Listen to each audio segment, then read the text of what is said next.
से रेप के आरोपी आसाराम को जमानत नहीं मिली और जंजाल बढ़ता जा रहा है। अपने गुरुकुल की छात्रा के आरोपों पर आसाराम ने जितनी भी सफाई दी वो पुलिस जांच में झूठी निकली। आसाराम का वर्तमान समय खराब चल रहा है, जिसे देखकर अब ऐसे कई लोग सामने आ रहे हैं जिन्होंने आसाराम का भूतकाल देखा है। आसाराम के अतीत के जितने पन्ने खुल रहे हैं उनमें एक ही कहानी सामने आ रही है कि ऐसा कोई सगा नहीं जिससे आसाराम ने ठगा नहीं। आसाराम खुद को लीला शाह का शिष्य बताते हैं, इस पर भी सवालिया निशान लग चुका है। आसाराम का दावा है कि उन्होंने जवानी में घर छोड़कर जंगलों पहाड़ों में साधना की, जबकि कई लोगों का दावा है कि जवानी के दिनों में तो आसाराम अजमेर में तांगा चला रहे थे। वो आयुर्वेदिक दवाओं की दुकान चलाते हैं और सत्संग में अपने समर्थकों को मर्दानगी के नुस्खे भी बताते हैं। फिर भी आसाराम और उनके समर्थकों को लगता है कि आसाराम हिंदुत्व के झंडा बरदार हैं और इन पर दर्ज रेप का केस। वो आयुर्वेदिक दवाओं की दुकान चलाते हैं और सत्संग में अपने समर्थकों को मर्दानगी के नुस्खे भी बताते हैं। फिर भी आसाराम और उनके समर्थकों को लगता है कि आसाराम हिंदुत्व के झंडा बरदार हैं और इन पर दर्ज रेप का केस हिंदू धर्म के खिलाफ साजिश है। आज देश के संत समाज में भी यह बड़ी बहस का मुद्दा है कि आसाराम ने ऐसा क्या किया है जिससे उन्हें संत कहा जाए।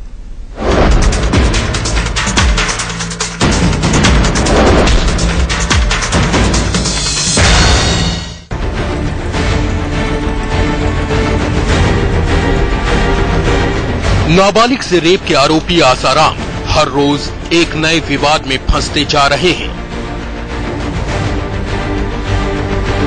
आसाराम पर नया आरोप ये है कि गिरफ्तारी से पहले उन्होंने जोधपुर पुलिस और राजस्थान सरकार को धमकाया और अब गिरफ्तारी के बाद उनके समर्थक पुलिस पर धौंस और घूस का जाल फेंक रहे हैं।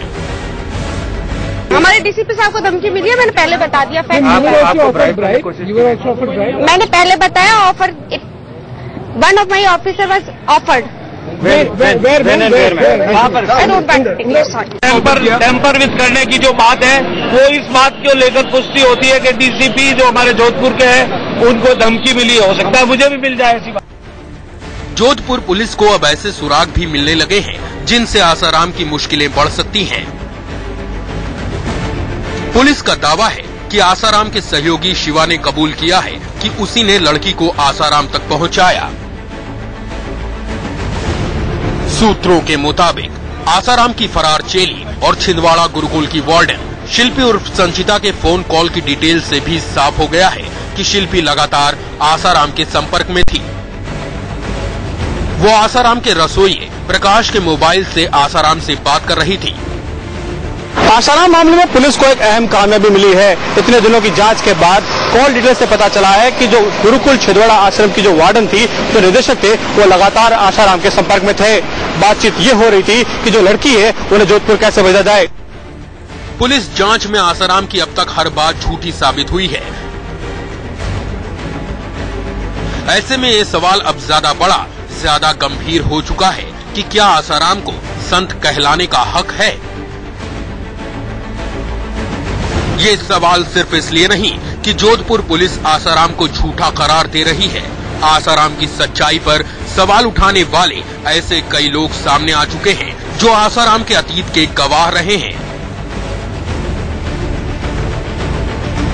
आसाराम बापू का दावा है कि वो संत लीला शाह के शिष्य हैं। उन्होंने जंगलों और पहाड़ों में लंबी साधना की और फिर वृंदावन में लीला शाह के आश्रम में गए, जहां उन्हें लीला शाह ने दीक्षा देकर घर लौटने को कहा। अब लीला शाह तो सफाई देने के लिए मौजूद नहीं है, लेकिन करीब 4 दशक तक लीला शाह के नैनीताल वाले आश्रम के प्रबंधक रहे गणेश दत्त भट्ट का दावा है कि आसाराम झूठ बोल रहे हैं। वो लीला शाह के शिष्य कभी नहीं रहे। लीला शाह ने तो आसाराम को अपने आश्रम से ही भगा दिया था।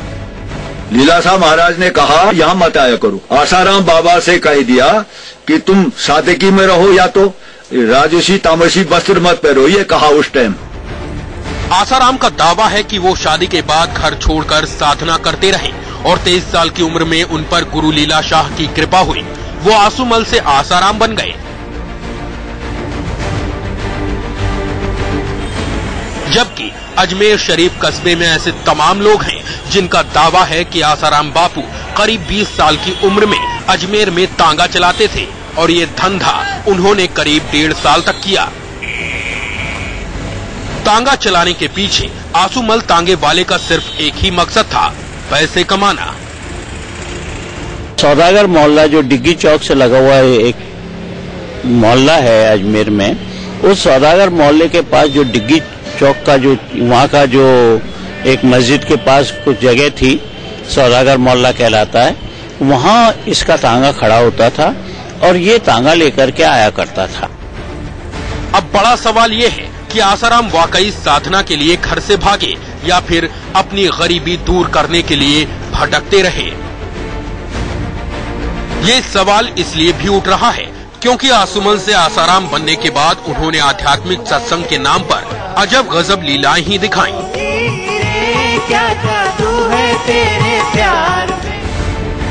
कई बार तो समझ में ही नहीं आया कि आसाराम बापू सत्संग कर रहे हैं या सेक्स क्लिनिक चला रहे हैं। कोई कमजोरी हो तो ये पलाश के फूल जिसमें होते हैं उसको ब्रह्म वृक्ष बोलते हैं। खाखरा, उसका गोंद 1 ग्राम दूध में डाल के पिए, नामर्द भी मर्द हो जाए तो मर्द और मजबूत हो जाए तो क्या बड़ी बात। आसाराम पर अब नाबालिग से रेप का आरोप लगा है। उन पर हत्या के प्रयास और जमीन कब्जाने के कितने आरोप लग चुके हैं, अब तो इसकी गिनती खुद आसाराम को भी याद नहीं होगी। उनके आश्रम और आयुर्वेदिक दवाइयों के कारोबार में बीवी, बेटा, बेटी सब लगे हुए हैं। गृहस्थ जीवन उन्होंने 72 साल की उम्र में भी नहीं छोड़ा है, फिर भी खुद को संत कहते हैं और उनके समर्थक तो अब उन्हें हिंदुत्व का झंडा बरदार ही बताने लगे हैं। अब ये सवाल देश के साधु संतों के सामने है कि क्या आसाराम का जीवन, उनका आचरण, उनकी वाणी संतों जैसी है। Bureau report, India news.